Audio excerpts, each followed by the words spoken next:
One question that I see come up a lot is, do I need to be able to program in order to have a cybersecurity career? Or some people call it coding. I much prefer the term program or programmer or programming, but that's just a quirk I have. And the answer is it depends, but it's always a plus. Some people say they can't learn to program. I think just about anybody can learn to program, but having the right mindset is definitely helpful. And maybe I should produce another video or course or someday on how to learn to program or what the mindset is for programming. But as far as having a cybersecurity career goes, no, you don't need to know how to program. Again, it is always helpful. It'll open more of the roles up to you, but it is not strictly necessary. It's a plus. Knowing how to program helps you to understand how things work.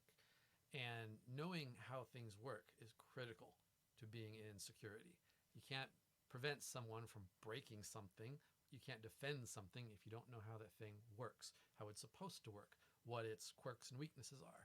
And being that the whole world is built on software these days, especially the kinds of infrastructures and enterprises and systems that you will be asked to secure as a cybersecurity professional, it is very useful to know programming so that you can understand how software works, so you can understand how it can be attacked or broken. So let's look at just a few of the different careers that require programming or don't require programming.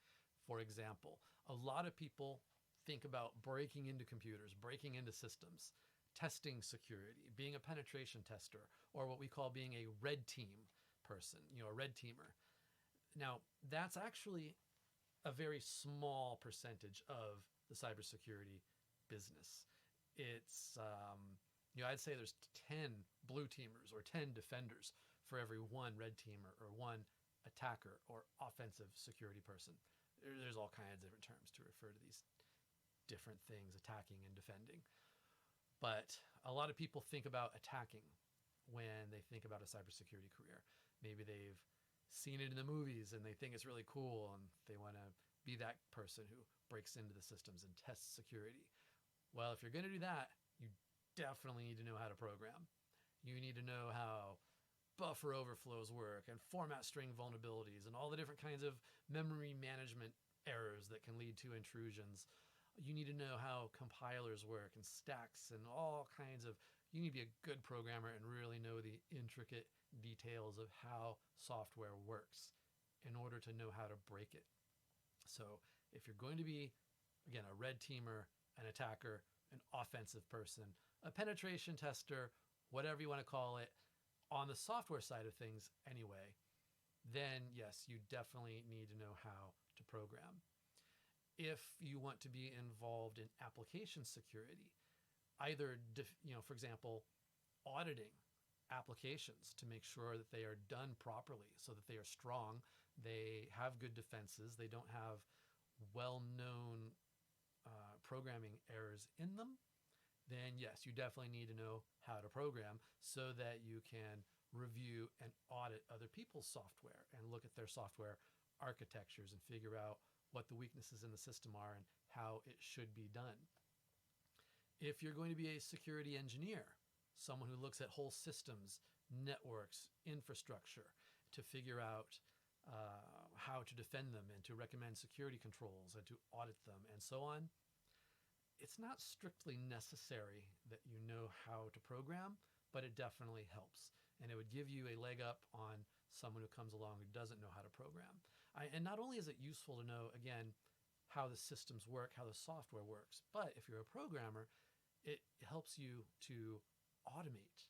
And being able to automate defenses, to be able to write some software that will monitor for such an indicator of compromise to occur, to see something suspicious and then automatically trigger some series of events, blocking an IP or paging the on-call security analyst or creating a ticket in some ticket system which initiates some workflow which causes things to happen, which again might cause IPs to be blocked, or logs to be preserved, or system images to be taken, or the appropriate people notified. Those are all the kinds of automation things that a security engineer could benefit from being able to do if they knew how to program.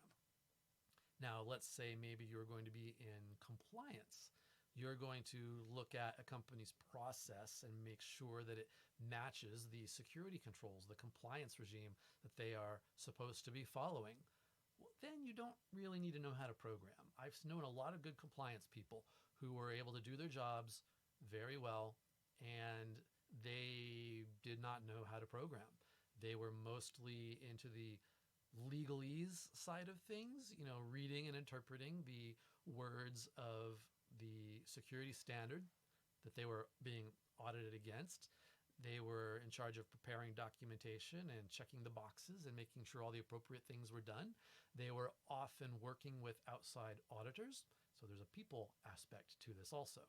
If you're going to be in compliance, you need to know what firewalls are and what least privileges and zero trust and the basics of cryptography and a lot of these things. You still need to have some fairly broad security knowledge, but it doesn't have to go quite as deep as many of these other specialties we'll be talking about.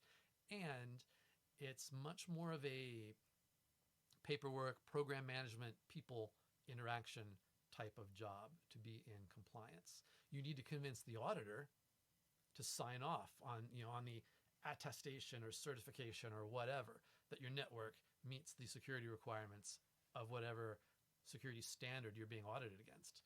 So to be a compliance person, no, you don't necessarily have to know how to program.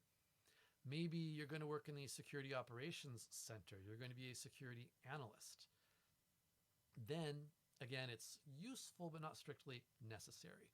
A lot of the people in the security operations center, or the SOC as it is called, are monitoring all the security tools, looking for alerts that come in, and then using their knowledge of the network and where the critical data is and what the indicators of compromise are and what they're seeing happening on the network or on the system at this moment. They use their knowledge to figure out what the implications of that are, figure out, is this a false positive?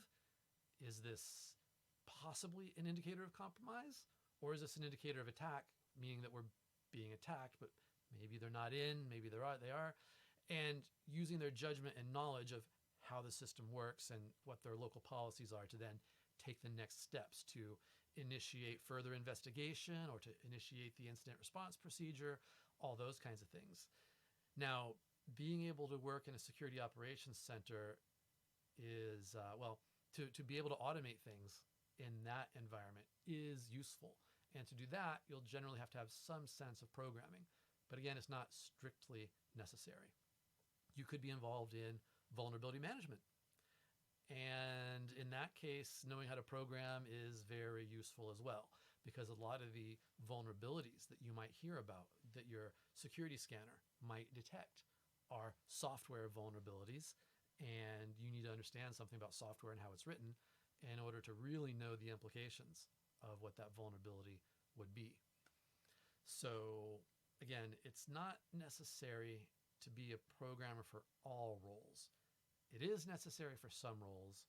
It is helpful to know how to program in most roles. What languages to learn if you want to have a cybersecurity career? I'll cover that in brief here. At a minimum, these days, I recommend at least a minimum of familiarity with Python, because that is the most prominent language, the Python programming language, that automations are done with, that tools are built with. It is a very popular language these days. C, the C programming language, is very important. There's a lot of software out there written in C. Most operating systems, operating system kernels are written in C. Your memory management issues, your buffer overflows, and some of those technical things which I've alluded to previously, those are very much, I don't want to say enabled, but they are very much part of the C language, let's just say. If you don't write your C software properly, you can run into those issues. So that is very useful. Things like assembly language a little bit of assembly language at least. Learn at least a little bit of assembly language. Know what registers are. Know what um, clock cycles are. Know what operands are, and all these sorts of things. That'll give you a sense of how the machine is organized, how the hardware actually works. So between assembly language and C and Python, those three at the very least are great places to start. You don't need to become a professional level programmer in these things. You don't necessarily need to be able to write big applications, but at least understand the basics. Take a one-on-one type, or sorry, 101 type course in these three languages, and that will be very useful.